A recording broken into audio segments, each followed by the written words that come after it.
What's up, Playbook 2020 people? We have gone into overtime because I know after 6 hours of small business strategy with the best of the best, you are still hungry for more. So welcome to Afterplay. This exclusive Afterplay interview features Jake Dunlap, the CEO of Skaled, a B2B consultancy that helps organizations like yours operationalize and improve their sales process, increase their digital presence, and ultimately grow. Dive in with Jake Dunlap and Trainual's Chris Ronzio. Welcome to Afterplay. We had such an awesome event during Playbook that we wanted to pull together a few more incredible experts to help you with scaling up your business. Now, this Afterplay session is talking with Jake Dunlap, founder and CEO of Skaled. Jake, what's up? What is going on, man? Thanks so much for the conversation. Let's do it. So, if anyone doesn't already follow your daily LinkedIn videos and all the awesome content that you put out, can you give them a quick intro of what Skaled is, what you guys do, just high level? How long have you been around? What's the team like? Who do you? Happy to do it. So I'm looking forward to the conversation. Like I said, so we are a sales consulting company. And I know to a lot of people like, right? Consulting. My background, look, I was a VP of sales at Glassdoor, VP of sales at a few startups. And really what I saw is that as companies are growing and scaling, sales is kind of left in the cold. It's like marketing gets all this help, finance does, but it's like hire people full time and, churn and burn. And I realized that sales really needed a tactical support and that consultants were focused on strategy, which is great. And obviously a lot of our work is strategy work, but really the difference between us and your typical consulting firm is a tactical execution and our knowledge of sales tech. We've done hundreds and hundreds of sales tech implementations. And so really when it comes to building, a modern sales org, a modern demand gen org, I really think that we're, one of, if not the best in the world at modern best practices. I think people don't realize how important sales operations or sales tech is to power and scale your sales force, right? Because you can think of sales as just a conversations, but you really can't do that repeatably without putting that infrastructure in place. So is that really what you guys focus on? Yeah, think about our work is a mix of strategy work at the highest level, right? Hey, here are the corners, we're growing, we're scaling, we've got to see around the corner. And instead of just, hiring one VP who's done it once, our team, we've got sales consultants who've done this 10, 15, 20 times.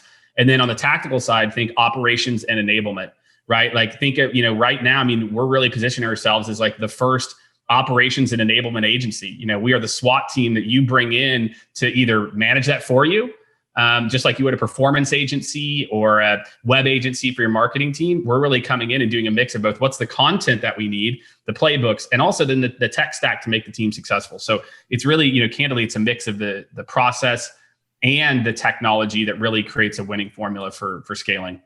Sales SWAT team. I love that. Man, there you go. Before Trainual, I did consulting as well. And some people perceive consulting as like unemployment, and other people understand that, the right type of consultant can actually get stuff done. So I totally get what you do and value it. Now, this year obviously has been crazy for a lot of people. How did the pandemic, the world, how did this hit you guys this year? Was there a fear of shrinking? Were you in a contraction kind of zone, or was it all about expansion? Well, I think, look, for Q2 is rough. Q2 for us and a lot of people was like a lot of people in wait and see. And then Q3 has kind of come around and Q4 has just exploded, where people are like, look, I think we're going to be okay. Like, I think we're going to need to figure this stuff out. That hall pass that we got, for the last 6 months because of the economy is about to run out. And, we still have got to go raise that Series C or B or whatever you're at, right? So I think a lot of companies now are kind of at that stage of like, hey, you know what? We weathered the storm, and now we're trying to figure out how to really scale in a smart way. So I think us, like a lot of people, had a slower Q2, and then just gradually through Q3 things started to pick up, and in the last month, they've exploded. Yeah, that seems to be the theme. And that's what we heard a lot at the Playbook event was we're turning this corner, and now everybody is starting to think of, okay, I can't rest anymore. What's done is done. Now, how do we move ahead? So I always wonder with people that start consulting firms, your experience at your few sales, you mentioned VP of sales at Glassdoor and some others. What was the commonality that you thought, I want to fix this? This is why I'm going to start this business? I mean, look, for me, I'm a really bad employee. Like that was my revelation. Like I'm extremely good at the work, growing and scaling. I took Glassdoor from 0 to 1 million MRR in about a year. And we closed 24 of the Fortune 100 in my first year. But man, I sucked as a member of the exec team. Like I didn't understand how to play nice, et cetera. And then I went to Chartbeat and I was like, same story. Like I'm really good at the work and building and scaling and all these things. And I just realized, maybe this is my path. I never thought I'd be an entrepreneur. Look, we've got 35 people now, right? I didn't start this, this to be a lifestyle business, right? I never was like, I want to be a solo, like that was never in the cards. And look, we've had lots of ups and downs over the last 7 years. But for me, it was the need in the market that I just saw sales is really, and sales leadership and sales departments are really left on an island to hire these people full time who aren't really experts and to really just fend for themselves. And I think a lot of it comes down to attitude that these people make a lot of money. So why does the sales leader need help? He's making more than everybody else. And I think that that's one of the issues that we're sales leaders, I think, are starting to be more and more open. And I think executive and VC firms are starting to be more open too. Like, well, hey, why don't we give these guys support the same way we do other parts of the business?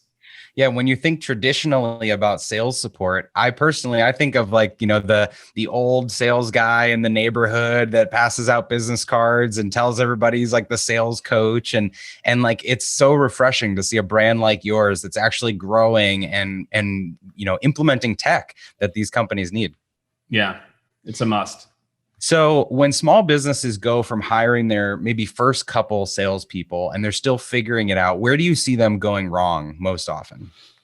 I think there's a few things. One is we don't treat sales like we do other parts of a company. And then the example that I always give, especially in that example, when you're going from like 2 to 10. Mm-hmm. Okay, so how many developers do you have? Well, we've got a handful. Would you ever just turn your code base over to a developer and say, wait, you've coded before? Yeah, just go write some code. But for some reason in sales, that's what we think it is. It's like, oh yeah, you've been in sales and tech before. Like, go listen to John do it. Like, imagine if that's how you wrote code.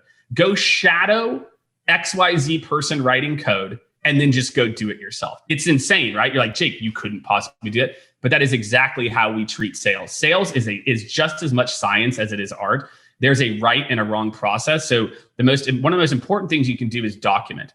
Right? Document version 1. This is our ideal customer journey. And that's what a lot of our work with early stage. Let's reverse engineer the ideal customer experience and how we can shorten that, to get them the information they need at the right time, accelerate the deal cycle, increase your average sales price.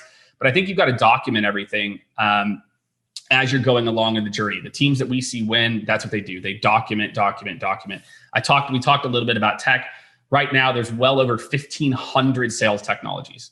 So if you are doing something manually, there's an app for that, right? Like you're doing research, you're doing this, you're doing training, for example, right? Like there is a much smarter way to do it, chances are, than what you're doing. And then the last part is people, that we don't hire for the role that we need now. We try to hire these jacks of all trades. And then we wonder why tenure's so short at the VP of sales, our first few salespeople leave. We don't think about what's the right team for today? And then how's that going to morph over the next 12, 24, 36 months? And are we prepared with the right people at the right stage? Because the needs of the sales organization change so quickly. But I think the teams that win, they do those three things. They invest in documentation and really narrowing in a process that they can train people on, whether it's good or bad, at least it's something. 2, they use technology to augment the team. So instead of throwing more bodies at it, they actually have a process and system. And 3, they are very smart about the people and making sure they have the right people at the right stage. And I think if you do that, you're going to have a much higher likelihood to scale with less, scrapes and bruises. I love that. Obviously, we love documentation and training over here. So I'm going to ask you a question a lot of people ask me, which is, when do you start to write things down? So what is the early success indicator you're looking for from your first person or couple people? When do you encourage them to start documenting versus it's just a waste of time because they haven't figured it out yet? Well, it's a good call out because sometimes companies come to us and it's like, dude, just figure it out. Sure, we can develop a playbook and this, but you've got 1 or 2 people, you're not looking to really grow. But here's the thing, if it's not documented, how can you improve it? Like the whole thing is I would say, yeah, once you get, 2 to 2 to 4 sales, somewhere in there. But even if you're a founder-led sales team, you should be documenting. So when you hire the people, they can get up to speed faster. So, candidly, you should start documenting on day one. Now, when do you really need to tighten it up? It's usually after you've went through that scrappy, like, hey, we're at, 30,000, 50,000 MRR. We're going to try to scale now. Like it's about time for us to get our act together. And then the important stuff is as you move to 5 million, 20 million, 50, 100 million, it never stops. You're always optimizing. We've got this very sloth-like mentality in sales. These companies look at their sales process every, 16, 18, 24 months. I'm like, what are you doing? Crazy. If you're pumping data through it, why aren't you optimize, top of funnel, optimize, middle funnel, optimize? So I think you also have to just realize that a high-performing sales team is always optimizing. And that's why sales ops is so important. I can't tell you how many times I've come into orgs and, well, Jake, we've underinvested in sales ops. We've got 30 salespeople and we've got 2 people in ops. One of them was definitely an ex-SDR. The other one's a sales developer, a Salesforce admin. And then you introduce them to what a VP of sales ops looks like. And they're like, wait, people do this and this reporting and this and this. Like, yeah, your managers are spending 20% of their time in BS. And I think there's so much sunk cost time that people don't realize when they're scaling because they're too scared to hire non-revenue producing roles in sales orgs. And that's another big no-no. What's the right ratio? You said if 30 to 2 is no good. No, 30 to 2 is not good. Look, I think once you get up to 8 to 10 is when you need to hire your first person. Right? 8 to 10 is probably right. Stop promoting SDRs and salespeople to be your first sales ops hire. You have no clue how much you are shooting yourself in the foot versus someone who has been there and done it 2 to 3 times, right? Like the learnings that person has already incurred. So that's like rule 1. I think for every 10 to, 8 to 10, every 8 to 10, I think you should think about an ops or enablement person, just depending on what you need. Because just think about it. But, look, and it could be if you've got a certain type of, it could be a little bit more. But again, it's all about enablement. It's like if I hire this one person and we did a survey, we surveyed 167 senior salespeople and sales leaders, and almost 50% of them said they're spending over 15% of their time, between 15 and 30% of their time every single week in operations activities. And just go ask your team. And if your team says that, you just go do the math.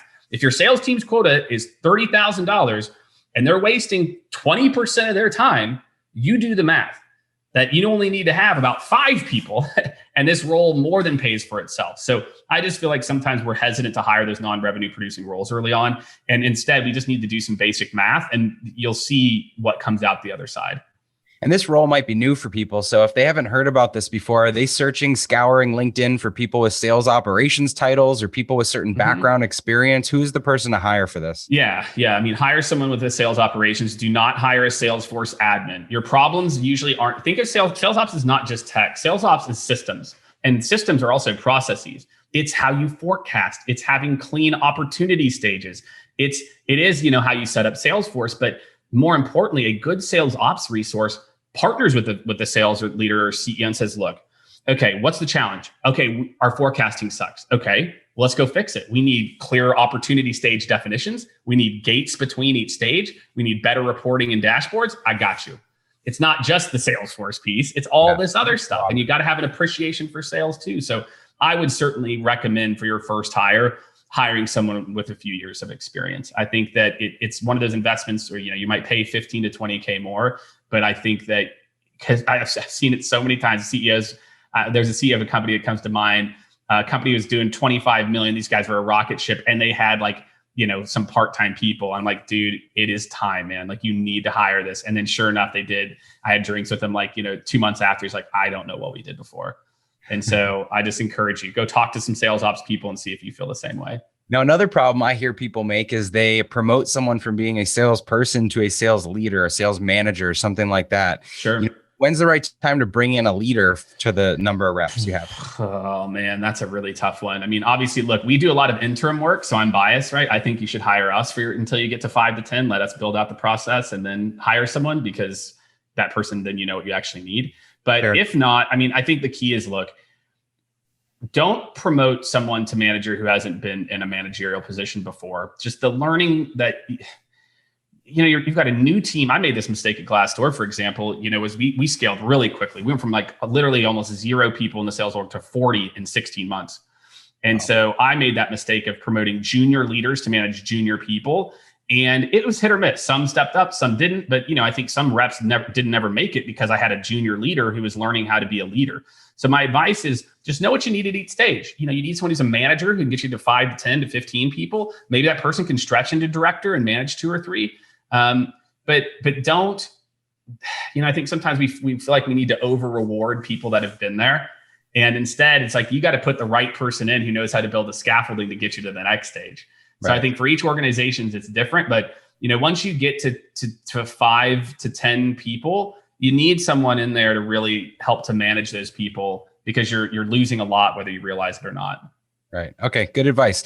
So let's talk about the life cycle of customers. It's often that, marketing conditions people to buy and then sales closes them and support or success is fulfilling or something like that, right? Mm-hmm. What's the best way to keep all these different departments in sync? Oh man, this is such a good question. Yeah, it's messed up right now. I'll have to tell you that it is messed up. You got to start with your comp plans. Meaning, I'll tell you, one of the radical ideas that we are pushing on our clients is that sales commission, a percent of commission should be paid upon usage. Once a company hits a certain usage threshold, then the salesperson gets the other 20% of commission. Well, why is that? Well, right now, because we've created all these segmented roles, if I'm an SDR, a lot of SDRs have no incentive to make sure a deal closes, none. So I'm a big fan if they get part of their comp is tied to a percent of deal, right? It incentivizes them to do that. And the same thing with the salesperson. Salespeople right now have no incentive other than to jam deals through. And you wonder why your customer success team is overwhelmed with bad deals or broken promises because your sales incentive is there. So I candidly think that if your executive team's incentive plans aren't aligned and your frontline teams, there is no process change that I can make or that anyone can make or best practices that will change people's behavior. Because if I am only incentivized to jam deals through and culturally that's aligned at the top, why would I ever stop? And so I think it starts at comp plans and then it's in incentives and thinking about that customer journey. What's the best experience and how do I align my organization to create that experience for that, and that's why I like the idea of a salesperson making sure they use it. Let's get, I'm not spending really a lot of time there, but I'm going to make sure I don't overpromise. I'm going to make sure that these people get set up for success. They get through onboarding and then I get paid my other part of my commission. So I just think we have to be a little bit smarter than we have been because we're actually self-inflicting a lot of these wounds because we've over specialized and not corrected the compensation to take into account how that's affected the customer journey. And that's really what this is all about, is the customer. And that kind of goes back to your last point, because if you don't have the tech and the sales ops set up to be able to track that they close this deal and this customer is this active and that triggers this incentive or this commission, then it just doesn't work, right? They can't do it. Well, and I'll tell you, man, that the newest hot button is revops. Ooh, revops, right? Revops to me is the 2020 ABM. Everyone is like, what we need is revops to connect all these things. Let me tell you the problem with revops.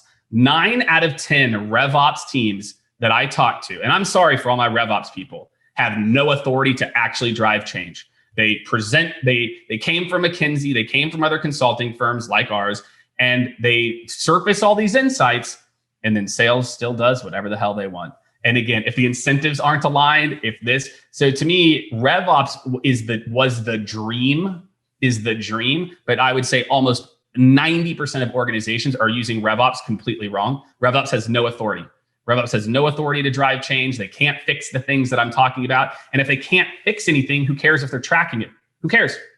Great, more data. Who cares, right? If they're not actually doing anything about it, right? And so that's my issue right now with revops. Revops is supposed to be the messiah now, but the problem is it's not going to materialize into the gains that you want because they're hamstrung. They're hamstrung to actually do anything about it. So that would be the other answer to this, because again, I think that would be the popular answer, right? Well, revops is supposed to do that. I'm telling you, revops is not doing it. So shout out to my revops people, right? Get a voice at the table if you're actually going to drive change.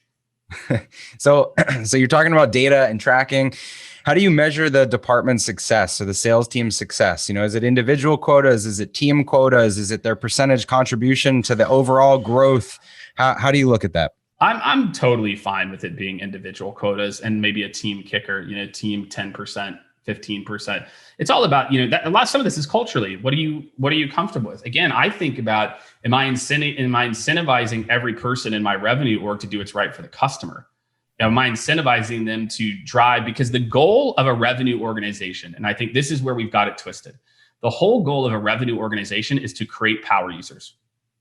That's it. The whole goal, and I'm talking about tech companies, right, in particular. The whole goal of a tech company's revenue organization is to create power users. That's it. That's the only goal. That's right. Not a signed contract. Signed contract really isn't what we're trying to get to. That still leads to churn. Mm-hmm. And so if you get everyone aligned to this idea, look, we're trying to create happy users, and I mean, users as in they're actually using it. And then we think about the processes and systems behind it and reverse engineer. I think that's how you build a modern sales organization that's really grounded in best practices. Is you're very customer centric and always thinking about the end user throughout. So do you think the rep should be bonused then on some kind of retention metric? Are they involved with upsells and retentions, or does it not extend that far in the life cycle? It depends. I mean, it depends on the sale. I'm fine with it in certain sales if it's if it's not a transactional sale and you spend 6 months getting into an account and then you hand it off. That's the stupidest thing I've ever heard in my life. Like some of the handoff processes we have, again, they're very anti-customer. Okay, I'm a customer. We're in the middle. Like you sell me 25 seats out of 100. And then you transit. Why would you transition the account? That's stupid. Like you just spent this time to get them there. You've built up all this relationship capital internally, and then you hand it over? This is dumb. So I feel like we've got to add some common sense that there's a time and a place for when a salesperson should stay with an account, and a time and a place when when a handoff makes sense. So to me, this is more about creating the right rules and processes internally about, hey, if an account looks like this, the rep stays with it. If it looks like this, they don't. But this clean break, I'm telling you, is costing companies a lot of money, because they're basically starting all over again after they spent 6 months getting to point A. So I think it's you've got to have a smarter handoff process than just like one size fits all. Right. Okay. All right. Last couple of questions here. I know you're super creative and you've got some great tips I saw on your LinkedIn stories. What's the best way to get on a prospect's radar these days? Because I'm getting just blasted with cold emails and cold LinkedIn messages. So what are you recommending? Oh man, I'm telling you, if I was an SDR today, I think I could work 5 hours a week. I really think it's that easy to cut through the noise right now. And let me tell you why I think it's so easy. Because everybody is hitting send all and sending customized, like non-customized email templates. We've forgotten how to call, like in so many different sales organizations, we're just mailing it in. So when you ask me, I think there's a few key like plays and different things. The first is video. I really believe that video is one of the more powerful ways to cut through the noise. And now here's what I will say about video. If you are a younger or more junior person, maybe you want to go voicemail. If you're reaching out to someone who's 30 years your senior, again, unless your delivery is confident, you look the part, you look smart, you look like you know what you're talking about. But I really feel like video is a way to cut through the noise. And if the video is smart, and again, it goes back to what it's always been, which is like you understand the buyer persona, you understand what they're going through. I think video, LinkedIn voicemail, if you're a first degree connection with someone, you hit messages, there's a little microphone, you can drop a voicemail straight to someone's LinkedIn DMs. That is killing it. And then we're seeing some plays that integrate a lot of this, right? So you're doing a video, or maybe you like and comment someone's post, and then you cold call them, right? So I just think right now the amount of creativity you can have, and again, we've got some plays that are like video, email, call, and then we've got some that are like LinkedIn, connect, like, comment, then wait 4 days, like, comment, then cold call. So I just feel like there's so many different ways to not do the basic stuff that it would be really easy. And I know reps, we've got clients or reps, they've got SDRs that just sit there every day. They make 20 customized videos a day and they crush their number. This kid, Adam Feast, had 6 meetings and he got 2 callbacks with this new sequence he ran where he views their LinkedIn profile, then sends an email about the insights he gained from their profile, then does a double tap on day 2 with another email. So it's like view profile, connect, day 1 email, day 2 email. The guy set 6 meetings in 2 days when he first launched the sequence. So there's just a lot of creativity that I think people need to, start to think about. as opposed to just, executing the whole call, email, email. I love it. So much tech out there. No reason to not be creative. So for anyone that's listening, go follow Jake. He's got amazing tips. Where can people find you for more of this, or what resources would you point them to? That's right. Come check out LinkedIn. Obviously, I'm very active there. I share a lot of what we're up to. Also, I would go check out what, look, I've been putting a lot of work into YouTube as well too. So if you're in sales or you're in sales leadership, I've gotten, I think, over 300 plus videos on YouTube. Just type Jake Dunlap sales and I'll be the first result.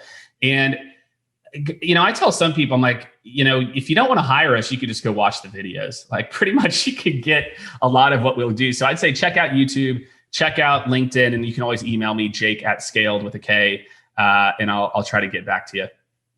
Well, I think it's the same for everyone. If you've got the time to go watch 300 videos, go do that. If you want to cut to the chase, reach out to Jake and his team. And as long as you're here listening, at least you're getting some good tips to build some structure and some scale into your sales organization. So Jake, thanks again for being here. This was fun. Awesome, man. Thanks. I appreciate you having me. I hope you enjoyed that after play session and all the amazing content from Playbook 2020. So what's next?